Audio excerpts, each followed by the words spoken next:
It's hard to believe, but I'm coming up on a whole year of ownership for this M4 iPad Pro.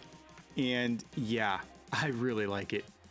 So much so that I've probably been spending more time with it than I have my friends, so sorry guys.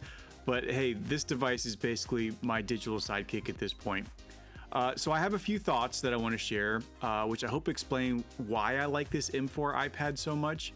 And I also want to tell you how it stacks up against my previous M1 iPad Pro. So this will be kind of like a digital sibling rivalry, but with less drama, hopefully, and more OLED.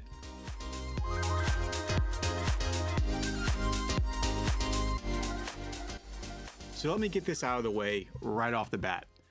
The reason I love this new iPad has nothing to do with the M4 chip. Sure, if you run a benchmark test, the M4 is going to show off, flexing its muscles like a bodybuilder at Mr. Olympia.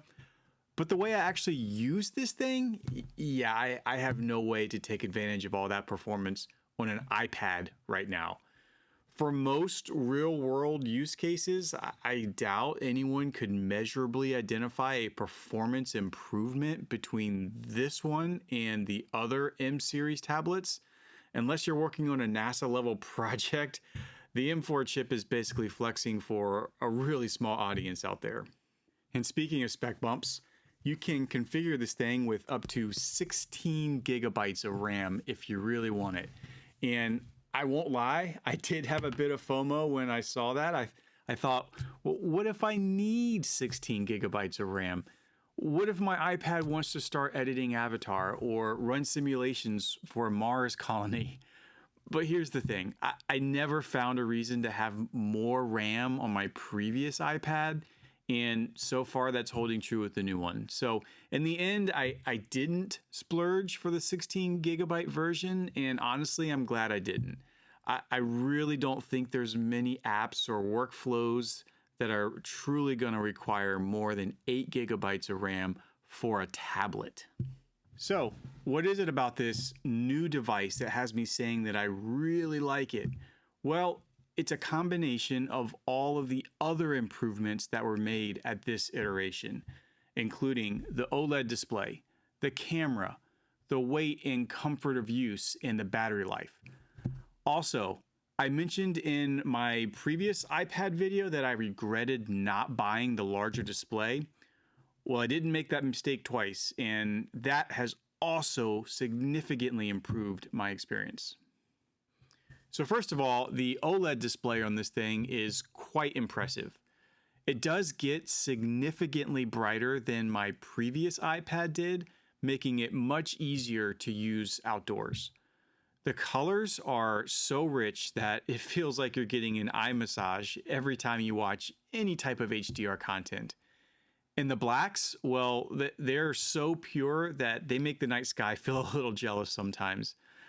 I'm not going to get into the technology behind this display too much, but if that's something you're really interested in learning more about, then there's quite a few other videos that are floating around that cover that particular topic really well. All right, let's talk about the camera next. And I'm not talking about the quality or the resolution of the camera, and I'm definitely not talking about the rear-facing camera, because face it, who actually uses the rear-facing camera on an iPad for anything except maybe scanning a document? What makes this iPad such a big upgrade for my use case is the placement of the front-facing camera. Finally, Apple put the camera in the landscape orientation where it belongs. So now I can set the iPad on my desk or on a table or in my lap and take a video call and actually look professional. No more of this nonsense where everyone on the call thinks that I'm like looking off to the side of the screen the whole time. I can't express how much better the video call experience is for both work and personal use. So yeah, thank you, Apple, for finally moving the camera to where it belongs. Now, the next thing that I really like about this iPad is the comfort of use. When I bought my last iPad, I really thought that I wanted a device that was going to be on the smaller side because there were going to be all of these frequent scenarios that I'd want to use the device one-handed. And that turned out to be a pretty silly expectation. And the thought of investing in another 11-inch model just never crossed my mind. It turns out that the larger screen is way more valuable than trying to accommodate for a few one-handed scenarios and perhaps slightly improved portability with a smaller model. So this time around, I went with the 13-inch model, and I am so happy with it. But to that end, the weight and overall convenience of using the device didn't change despite the fact that it is bigger. I think a lot of people couldn't understand why Apple made such a big deal about reducing the weight and thickness of this new iPad. Frankly, I was in that same boat too, but I will say it is quite impressive how light and comfortable to hold it is. Now, if you are really stuck between the 11-inch model and the 13-inch model and you just can't decide, just think about this. The overall dimensions of this 13-inch model is almost the exact same as an 8.5 by 11 sheet of paper. So just think about that form factor as you're trying to make your decision. Battery life has been another thing that's exceeded my expectations. And I can go multiple days between charges, especially at a moderate use. I do take it to work with me every single day. I use it to take notes in meetings, as well as multiple video calls throughout the day. And then when I get home, it's frequently used for media consumption and occasionally a little video editing. It's just so nice to be able to grab this iPad and almost never worry about it dying, especially when I need it most in the middle of the day. The only other thing that I want to mention about the iPad that I purchased is the storage capacity that I went with this time. Again, in my previous iPad, I upgraded to the 512 gigabyte storage option.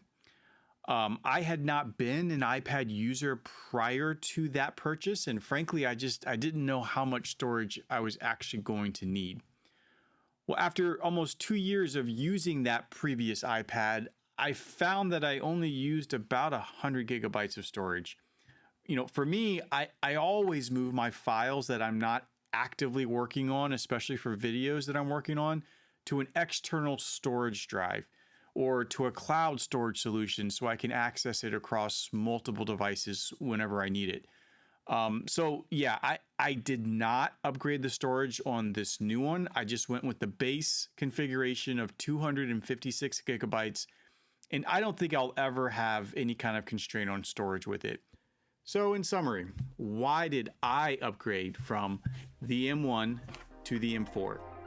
Well, it was the screen size, it was the front-facing camera, finally, the OLED display, battery life, comfort of use. You know, you get the idea. For me, it was the right move, and I'm really happy with my choice. But hey, I totally get it if the M4's changes aren't enough for everyone to take that plunge. You know, not everyone has the same priorities, and there's nothing wrong with continuing to rock any of the previous generations of the M series iPads. They're all still like really amazing devices, just with maybe slightly less glam. So let me know in the comments if you're thinking about upgrading and why. Thank you for watching, and we'll catch you guys in the next one.